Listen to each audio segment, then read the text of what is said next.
We're in the home of Tarek Fatah, a man of books, many books. Tarek, it's a gorgeous library, and many of the books were written by you, including this, your latest one, The Tragic Illusion of an Islamic State. I see different versions. Published in India last month.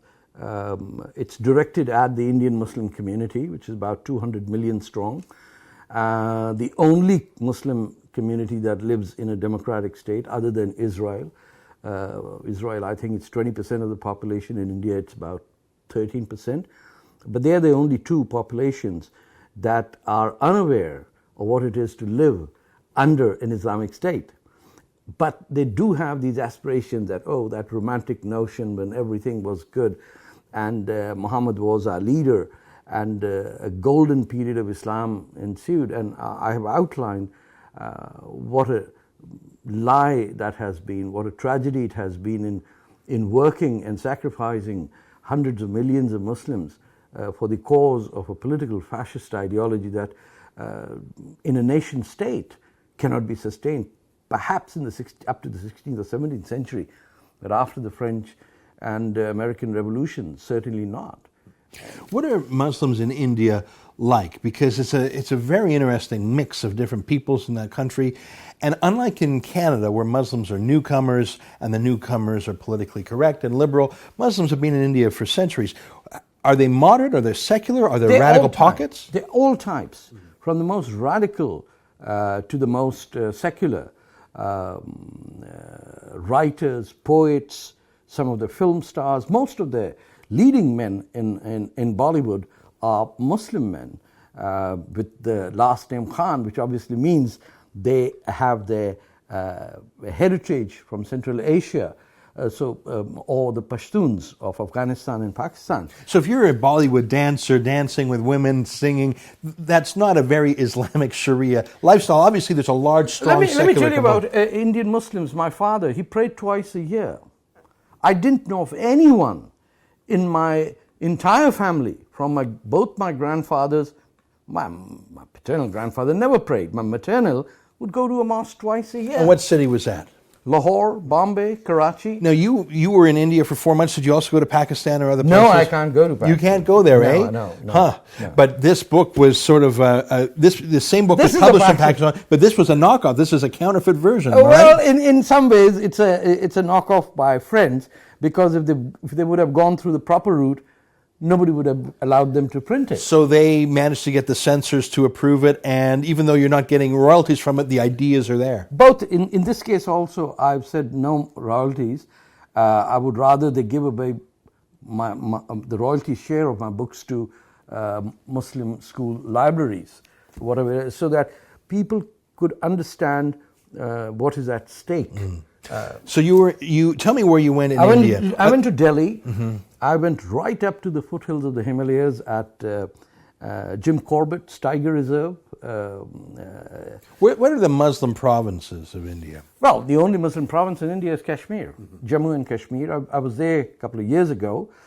Almost an experimental area for international jihadis to try to lure India and bleed India to death over there. India has to keep about 700,000 troops just to put down Pakistani-backed jihadis who infiltrate over the border. And that's Muslim majorities. Is that where the terrorists came that attacked Mumbai some years ago? They came from Karachi. They came from Punjab. Pakistan basically is a country where you have two groups of people who consider themselves Pakistanis. The rest of the people consider themselves occupied by these people. So Punjabi Muslims, as against Punjabi Sikhs, who we have a lot over here, are the dominant community in Pakistan, run the military, run the government, run the death squads, are occupying Balochistan right now. And then there are Indian Muslims who migrated to Pakistan, who don't speak the Pakistani languages, but speak the Indian language. But they are both anti-India and anti-Pakistan. Wow, what a complicated place. Are you hopeful for India? I mean, India, I'm hopeful. But India. Why are you hopeful? Because it has a sense of identity, because of its prime minister, because of its confidence, because of its size. What makes you hopeful about India? It's in its constitution. Its constitution is its religion.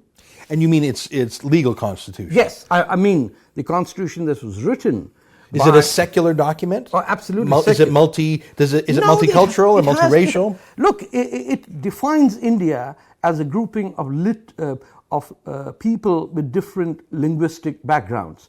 So in India, creating a new state from other states is not a big deal. Since independence, India has created at least 4 different provinces, or states as we call them, over there. The constitution was written by a gentleman who rejected his Hindu faith and converted to Buddhism.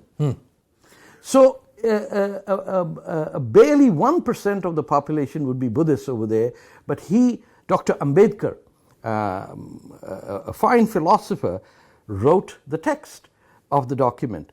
India's education minister was a devout Orthodox Muslim, Maulana Abul Kalam Azad. India's Zoroastrians, Christians are all embedded together. Of course, there is a sharp rise of the Hindu right-wing nationalist or even bordering fascist group. But the core of Indian essence is 5,000 years old, which says there are many paths to the divine, and you can take whatever you wish. Nobody gets offended. The Jews were rescued during their escape, the first collapse of the temple. Cochin is a city where the Jews used to live, and the coincidence is that the first mosque in India that was built during the life of Prophet Muhammad is just next to the synagogues where the Jews stayed. That's Cochin. It's just breathtaking. Wow, I'd love to visit one day. The fact that you spent 4 months there, it must have been dazzling. I want to talk to you more about that, but today I want to switch gears.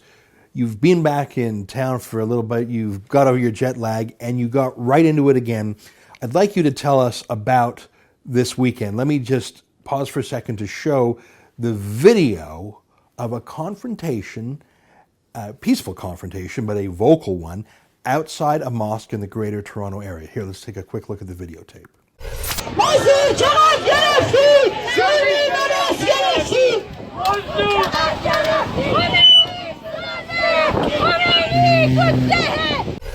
So, Tarek, you were there. Tell me, this was a mosque celebrating Ayatollah Khomeini, who was the extremist revolutionary that brought in the Islamic Republic of Iran. Tell me a little bit more about the day and about the mosque and about what went down. Well, it's the York Region Islamic Center just north of Toronto, and it's headed by not an Iranian, but a Pakistani fella, and it's a Sunni mosque, not even a Shia mosque. But why would they celebrate Ayatollah Khomeini? That's because most of Canada and most of the Western world doesn't understand that this is not about Shia versus Sunni. You could be the greatest supporters of the Ayatollah Khomeini's revolution were the Muslim Brotherhood.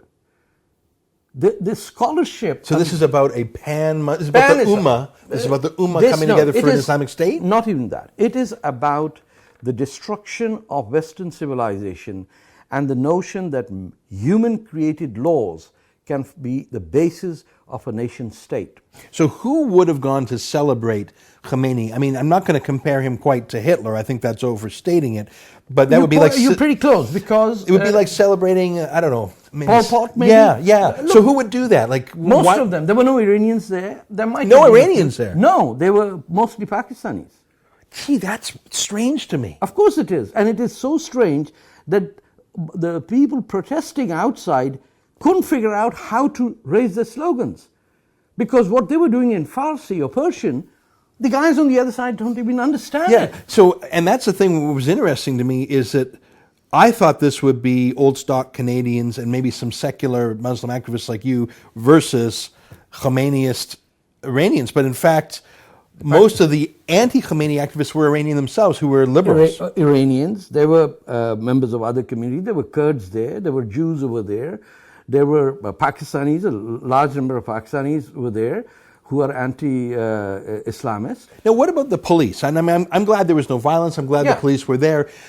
Do you think this mosque is a place, I'm not going to ask you if you think it's a place where violence comes from, because we would just both be speculating, but do you think it's a place where radical ideas about an Islamic State that is superior to a secular state are being planted? Ezra, the methodology of ISIS jihad is, is like a cultivation industry. Someone plants the seeds, somebody tills the soil, somebody cultivates the crop, and somebody then sells it.